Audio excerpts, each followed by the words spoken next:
Yes, kita masih di Pesta Rakyat Simpedes 2022. Apa? PD memimpin perubahan. Ya. Dan kita nggak cuma punya panggung bintang ya. Tadi udah digebrak banget sama Gigi, tapi juga kita selalu punya panggung ilmu ya nggak sih, Nit? Betul, jadi memang di setiap kota yang kita datangi, kita selalu ada panggung ilmu di mana lewat obrolan dengan narasumber kita yang kece-kece ini, kita bisa belajar banyak bagaimana menjadi pengusaha yang sukses. Siapa di sini yang udah punya bisnis atau mungkin mau mulai punya bisnis? Nah, sekarang belajar nih, apalagi kita mau belajar tentang memilih bisnis yang tepat bagi milenial. Nah, pas banget tuh. Langsung aja ya kita kenalan dengan ketiga narasumber kita yang sudah bergabung pada malam hari ini. Yang pertama yang ada di tengah sana dengan outfitnya yang kece badai. Langsung saja kita berikan tepuk tangan untuk Titis Saputra.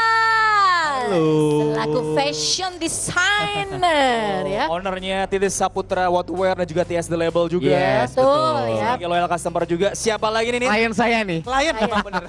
Aku selanjutnya mau. Iya dong, harus. Yang penting follow dulu katanya kan. Oh baik, siap langsung segera. Selanjutnya di sebelah kanan saya ini beliau adalah owner dari Vincelat Solo. Kita berikan tepuk tangan untuk Sera Agro Rianda. Halo semuanya.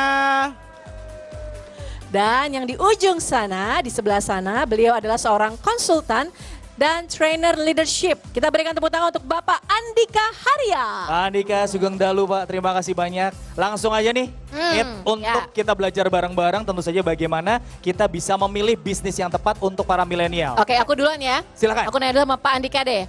Pak, saya mau nanya nih Pak. Jadi sebenarnya itu kalau kita mau memilih bisnis, itu baik. Misalkan nih ada orang mau memilih bisnis itu sesuai dengan hobi atau passionnya, atau lebih baik itu berdasarkan dengan permintaan pasar. Mana yang lebih baik?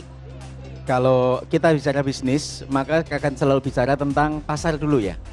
Kemudian dari pasar itu yang kemudian boleh nanti dicek ke diri sendiri, apakah kemudian ada passion yang masuk di situ. Dan kalau saya boleh menyampaikan dari pengalaman saya, passion yang paling bagus itu adalah ketika passionnya berkaitan dengan antara dua, jualan, ya memang suka jualan atau problem solving. Karena kalau dua, kan ada orang sederhananya begini, mungkin mikirnya keberatan ya, problem solving apaan? Kita suka main game, itu sebenarnya problem solving. Jadi kalau di antara, apa nih sebutannya, pengunjung atau apa nih? Nonton. Suka main game, Ya. sebenarnya sudah punya bibit passion untuk problem solving. Ya, hanya kemudian tinggal passion harus positif dan produktif. Kalau kemudian gamenya hanya sekedar buat ngabisin waktu, ya akhirnya kan nggak produktif dan positif Betul. ya. Iya. Tapi kalau kembali lagi, maka kalau kita mulai bisnis selalu melihat kepada marketnya dulu, Dari pasarnya gitu ya. gitu ya. Kecuali kalau kita memang saking kerennya sehingga akhirnya bisa trendsetter nih. Nah, kemudian menciptakan market sendiri, pasar sendiri, nah itu Iya. keren banget. Apalagi kalau passionnya ketemu sama marketnya gitu. Betul. Passionnya ternyata ada market. Betul. Kalau kayak Tommy Pak, passionnya rebahan, kira-kira apa Pak bisnisnya? Asik, bisnisnya, nah Kasur gitu ya Pak ya. Oke, Pak Andika, tadi udah berbicara soal memulai bisnis, passion dulu atau market dulu. Yang penting tahu dulu marketnya Iya. sudah ada dulu. Nah, udah dicoba nih Pak, marketnya udah ada, beberapa kali dicoba, gagal berkali-kali. Bagaimana kita bisa tahu bahwa bisnis kita gagal atau ini harus ada yang kita perbaiki nih. Kini Iya. bisa kita teruskan atau bahkan udah deh nggak bisa kita beralih ke bisnis lain. Gimana tuh Pak caranya untuk kita tahu bahwa itu gagal, mau beralih ke bisnis lain atau coba cari nih masalahnya apa terus dibenerin gitu Pak. Ya, cara ngukurnya sederhana Mas. Jadi kalau kemudian bisnis yang kita lakukan itu nggak menghasilkan atau belum sesuai harapan kita, coba cari bisnis serupa di luar sana. Kalau bisnis serupa itu ternyata rame, Ya. berarti ada yang salah dengan cara kita berbisnis. Ya. Tapi kalau ternyata bisnis yang lain nggak ada, kan ada banyak orang bilang nih, saya satu-satunya di sini. Ya. Satu-satunya itu kemungkinannya memang belum ada dan kita jadi pionir atau memang nggak laku. Sehingga kemudian yang paling penting adalah kita identifikasi sekitar kita ada yang laku nggak Ya. di bisnis tersebut. Kalau ternyata ada yang laku berarti marketnya ada, kitanya yang kurang tepat Ya. ngatur positioningnya atau ngatur strateginya Ya. gitu. Ya.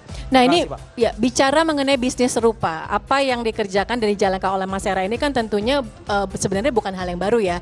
Vincelat Solo betul ya? Betul Lita. Yang sudah memiliki 12 cabang. Amin, alhamdulillah. Dan udah 14 tahun juga nih Nit. 14 tahun. Berarti ini Vin ini Mas Hera ini generasi kedua ya? Saya generasi kedua, Generasi betul. kedua. Nah, sebagai generasi milenial, apa sih yang melatar belakangi Mas Hera itu untuk mau melanjutkan bisnis Oke. dari keluarga ini? Jadi gini Lita, biasanya kalau teman-teman ini sebagai generasi kedua ya, biasanya kan malu nih istilahnya mau jualan yang punya orang tua, istilahnya nggak kekinian lah. Nah justru kalau saya berbeda, istilahnya disyukuri ya. Jadi banyak orang pengen jadi pengusaha, saya dari orang tua udah ada dan ini salah satu kuliner kebanggaan kota Solo. Betul. Nah itu gimana bisa istilahnya lebih dikenal di masyarakat lebih luas. Nah saya lah istilahnya merasa terpanggil untuk jadi generasi kedua yang tentunya melakukan beberapa perubahan gitu. Gak boleh malu dan harus sadar bahwa ini adalah aset kota Solo juga nih, Selat Solo ini gitu. Nah, Betul. Mas Hera, saya penasaran adalah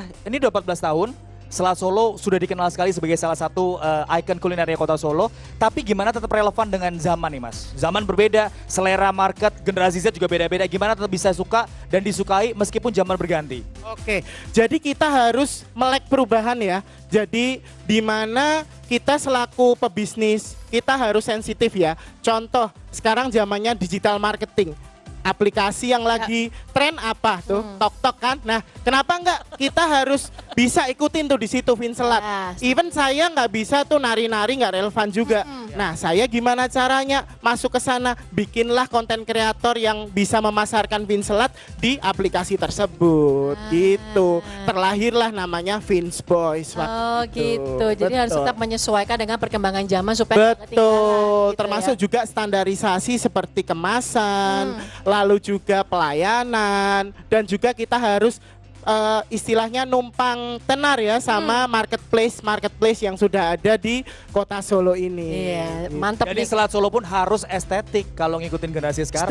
Setuju banget Tapi ya. rasanya juga harus estetik, ya nggak Nit? Yo, itu nah. Betul, apalagi juga ini pembayarannya cashless dari BRI kan. Wah, Curisnya, promonya banyak. Cakep. Gitu, cakep kan. Jadi bicara mengenai estetik juga, kalau yang soal indah-indah, yang unik-unik tentunya itu bagiannya dari Titi Saputra gitu kan. Karena emang Yes. sebagai seorang fashion Aha. designer itu tentunya punya ide banyak yang kemudian Titis tuangkan menjadi sebuah desain dan akhirnya bisa dinikmati gitu ya. Betul. Dari seorang komedian kemudian menjadi fashion designer itu kan sebuah karir yang menarik gitu loh. Betul. Alasannya Hijrah ya. hijrah. Hijrahnya 180 derajat. Itu dia. Ini Yes. alasannya kenapa sih Tis kok akhirnya memilih bisnis Pilih itu di bidang fashion gitu? Karena memang sebenarnya aku sekolahnya mungkin juga banyak orang nggak tahu. Sewaktu zaman-zaman syuting itu aku sekolahnya sambil sekolah itu sekolahnya memang fashion business. Oh. Gitu. Jadi aku ambil dua tipe fashion business dan juga fashion design.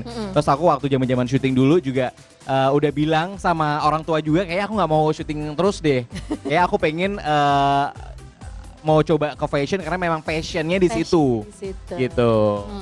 Jadi itu Jadi emang gara-garanya passion. di awalnya memang juga ikutan sekolah fashion juga gitu ya. Betul. Moda Burgo kalau nggak salah ya, kalau nggak nama sekolah. Burgo, aku di Instituto de Moda Burgo itu sekolah dari Milan. Aha. Terus sama di Susan Budiarjo itu dari Jakarta. Ya, di bisnis fashion untuk mereka-mereka nih yang nggak punya Yes. latar belakang sama sekali di fashion, penting nggak sih kalau mereka harus mengambil pendidikan formal tentang fashion untuk bidang yang mereka jalanin? Oke, jadi kalau misalkan fashion itu sebenarnya it's all about taste ya. Jadi kalau misalkan kalian mau coba ke fashion tapi belum berkesempatan untuk sekolah, nggak masalah gitu. Karena kan sekarang medianya banyak. Ada Instagram, ada Pinterest, jadi bisa cari referensi di sana gitu. Tapi kalau misalnya memang ada rezeki untuk mau memperdalam ilmunya supaya nggak dibohongin penjahit ya. Belinya 10 meter padahal keperluannya 5 meter. Ini saya tahu nih pola ini nggak mungkin butuhnya 10 meter ya. Iya. Itu kan perlu gitu. Kalau misalnya kita pinter jadi bisa diseimbangkan gitu. Jadi perlu juga gitu ya. Tapi tepuk tangan dulu dong teman-teman. Jadi untuk para milenial di sana yang pengen memulai bisnis yang tepat buat kalian semua, ini kita udah belajar banyak gitu ya. Tadi Pak Andika sudah menyampaikan bahwa kalau misalnya memilih antara passion atau mungkin sama market, harus tahu dulu marketnya harus ada dulu. Lebih tepat lagi kalau memang marketnya sejalan dengan passion kalian gitu ya. Sementara tadi Mas Hera menyampaikan sebagai generasi kedua nggak boleh malu. Ini marketnya sudah ada, kemudian bisnis sudah ada, tinggal dijalankan tapi berjuang bagaimana bisnisnya tetap relevan dan juga sesuai dengan zaman gitu ya. Sementara Titi sendiri memang dulu berkecimpung di entertainment, akhirnya cinta banget sama fashion, belajar tentang fashion dan ternyata penting juga untuk kita belajar secara formal tentang bisnis yang kita jalankan. Biar tahu apa arah bisnisnya kemana, nggak dikibulin orang juga seperti itu. Betul ya. Thank you banget kepada ketiga narasumber kita. Boleh kita kasih tepuk tangan penonton? Mudah-mudahan apa yang disampaikan oleh mereka ini bisa menjadi ilmu dan bekal untuk kalian semua nih. Apalagi mungkin saat ini yang sedang belajar atau nggak berusaha untuk merintis bisnis. Betul, jadi memilih bisnis yang tepat bagi milenial itu kalau buat Pak Andika statement terakhir. Milenial untuk mereka yang pengen memilih bisnis yang tepat buat mereka, apa nih Pak closing statementnya Pak? Zaman now sebenarnya kalau kita sudah punya passion, saya yakin ada marketnya di seluruh penjuru dunia. Tinggal kemudian kita maksimalkan dengan tadi sudah disampaikan ya, digital marketing. Itu sebenarnya berangkat dari passion, kita push dengan digital marketing, temukan marketnya, maka insya Allah boom. Gitu ya. Seperti itu ya. Boleh nggak sih kita kasih challenge sedikit buat mereka? Ini kan tiba-tiba nih kita temuin ya antara Titis Saputra gitu ya, TS The Label, Titis Saputra What to Wear dan juga Selat Vince gitu. Ya. Kalau misalnya bikin project kolaborasi Tis, lo kan paling collab gitu ya Tis ya. Mengkolaborasikan karya fashion dengan Selat solonya Vince, apa yang bisa kamu bikin? Coba. Mungkin kita bikin merchandise, Ya. terus setelah solonya dibikin labirin dalamnya. Oke, Ya jadi kan? bikin merchandise Selat solonya dalam labirin gitu ya. Betul. Oke, kalau dari Selat Solo mungkin kalau mau collab sama brand fashion, mau kepikiran apa nih Mas Hera? Ini sih tentunya sekarang kan anak-anak muda ya, itu banyak yang pengen selalu ketika ngefans sama suatu makanan, dia ada gift kita bisa berikan, kenapa enggak istilahnya kita bikin kayak jacket atau apapun lah yang ready to wear Merch, ya, everyday merch ya, gitu ya. merchandise gitu. Itu yang ada Vince, ada juga Ya. ini produknya Mas Titi. Betul. Bikin bomber atau mungkin sweater tapi gambarnya galantin gitu ya Mas ya? Betul. Mayones atau ada wortel-wortelnya ya kan? Betul, Nah, ini. apalagi kalau ada sponsornya dari BRI, why not? Wah. Nah. Langsung colek Masuk. namanya. Bisa loh. Masuk Pak Eko. Masuk Pak Eko. Kipas loh, biru-biru loh, udah biru-biru. Kita Bisa juga nanti biru jadi sih, brand Pak. ambassador ya jadi Bang BRI ya. Baik. Bisa. Terima kasih banyak tepuk tangan dong sekali lagi untuk 3 orang narasumber kita yang benar-benar luar biasa. Ada Pak Andika Harya selaku konsultan dan juga trainer leadership, Mas Hera Argorianda selaku owner dari Ya. Vince Selat Solo dan juga Titis Saputra, owner dari Titis Saputra What to Wear dan juga TS The Label untuk panggung ilmu pesta. Yeay, Rakyat kita Cipedes, ya. masih akan kembali lagi dengan keseruan lain tetap bersama dengan kami tentunya di Pesta Rakyat Cipedes. PD memimpin perubahan dari Solo.